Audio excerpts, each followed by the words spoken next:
Assalamualaikum warahmatullahi wabarakatuh. Kami dari kelompok 9 yang beranggotakan saya Muhammad Ilham Ihsan dengan NIM 1903102336. Saya Firly Elina Noviani dengan NIM 200102251. Dan saya Nisrina Proto Aina Wibowo dengan NIM 2003102249. Di sini kami akan memaparkan analisis kasus kebangkrutan perusahaan Revlon.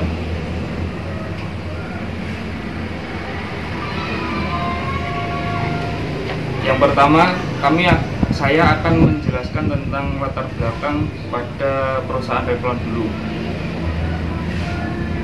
Revlon adalah pemimpin dalam dunia kosmetik, perawatan kulit, aroma, dan perawatan pribadi, dan merupakan pemimpin pasar kosmetik merek massa.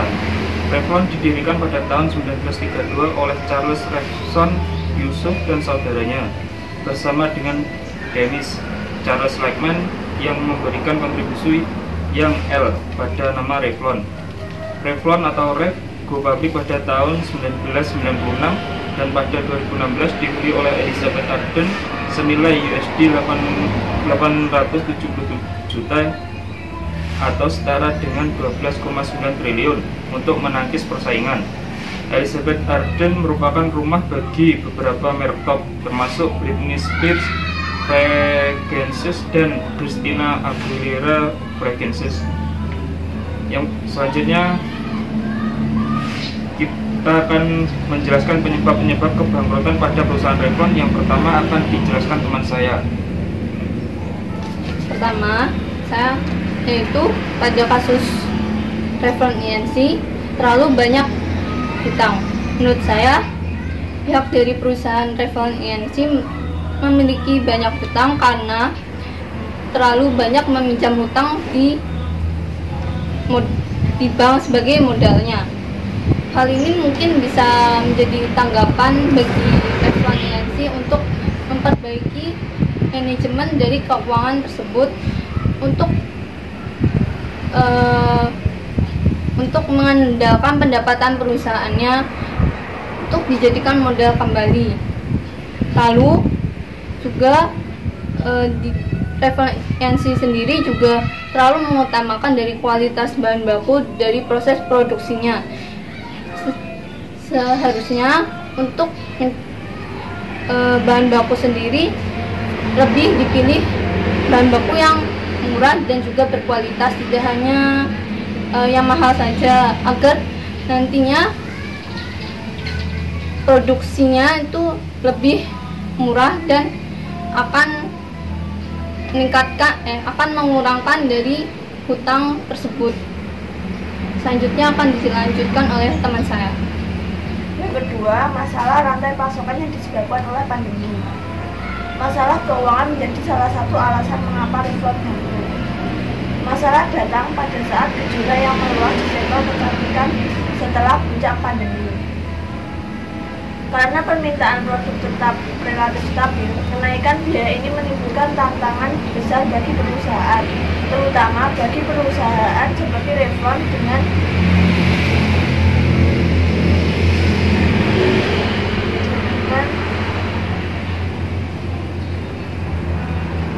masalah keuangan yang sudah ada sebelumnya.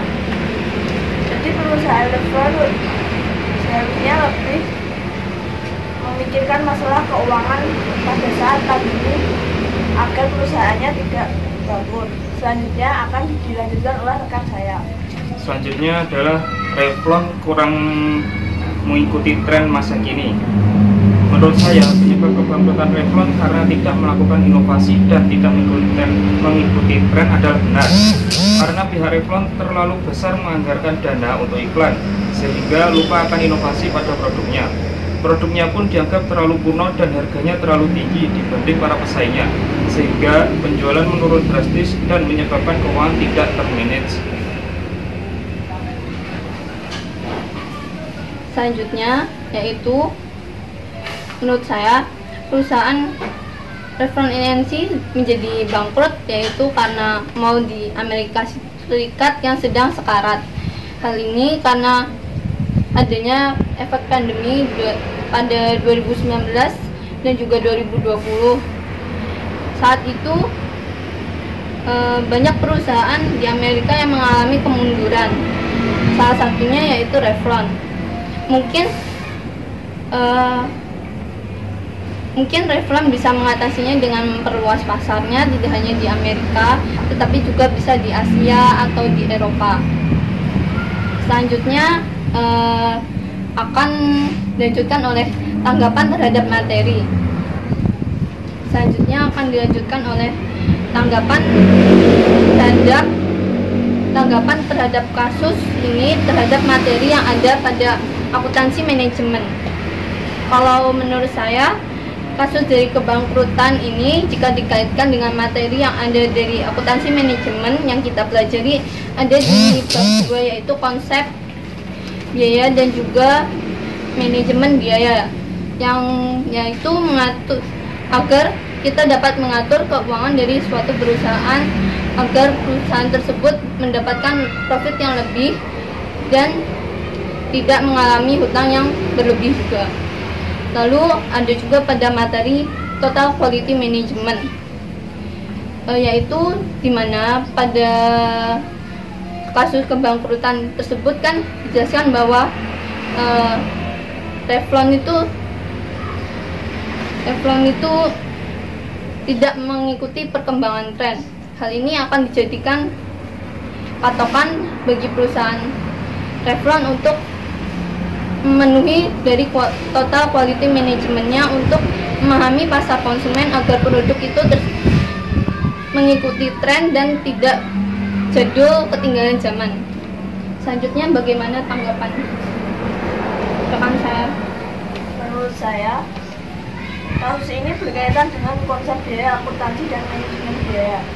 Karena seharusnya perusahaan melaporkan dan menyusun semua biaya secara sempurna yang berkaitan dengan pengeluaran perusahaan, dan dalam hal ini perusahaan seharusnya merancang strategi serta membuat keputusan operasional.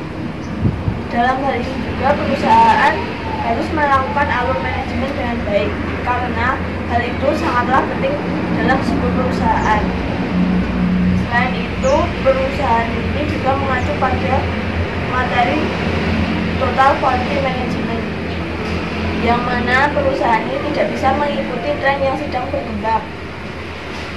Hal itu seharusnya dilakukan oleh perusahaan Revlon ialah dengan selalu berinovasi mengikuti tren yang terjadi. Karena dengan inovasi, maka perusahaan akan tetap maju dan akan terus berkembang. Selanjutnya,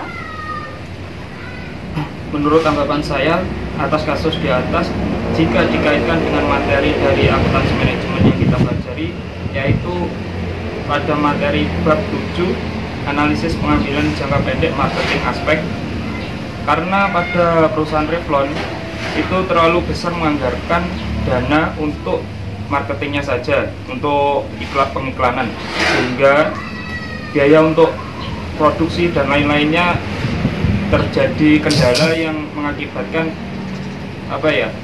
produknya kurang maksimal. Dan yang kedua, bisa dikaitkan pada analisis pengambilan jangka pendek market untuk production aspek. Produksi pada perusahaan Revlon dikatakan cukup menghabiskan biaya yang cukup besar juga, karena pada produksinya Revlon menggunakan bahan-bahan yang sangat tinggi harganya, sehingga keuangannya tidak stabil dan tidak termanage. Padahal produknya itu sama kayak di pasaran, sehingga kalah sama pesaing-pesaingnya yang ada di pasar.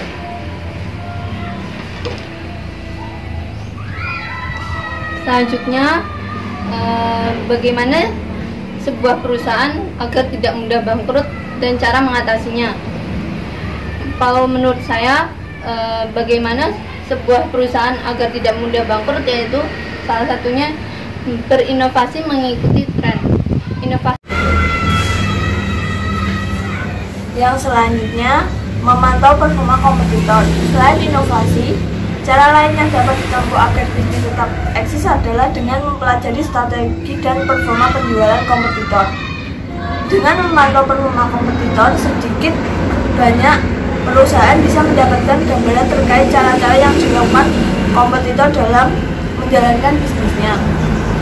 Yang paling penting, jangan hanya memantau, tetapi pelajari juga bagaimana strategi marketingnya yang membuat perusahaan bisa menyaingi produk dari perusahaan lain.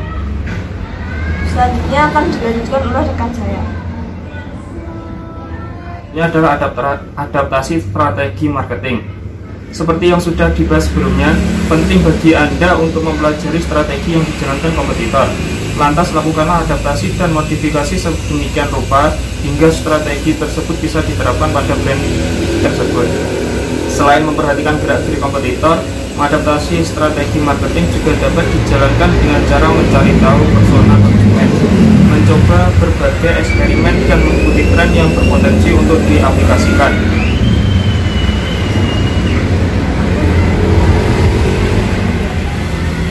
Selanjutnya, caranya yaitu sebuah perusahaan jangan terlalu meminjam ke bank terlalu banyak. Ketika membangun sebuah perusahaan, yang dibutuhkan pasti adalah modal. Tapi terlalu banyak meminjam modal di bank akan berakibat fatal untuk kedepannya. Hal ini akibat gagalnya perencanaan keuangan dalam operasional perusahaan, sehingga ini akan menjadi masalah jangka panjang dan akan sulit untuk dilunasinya, sehingga perusahaan akan terlilit hutang dan juga akan bangkrut. Sekian presentasi atau pembahasan dari kelompok kami. Kurang lebihnya kami mohon maaf. Wassalamualaikum warahmatullahi wabarakatuh.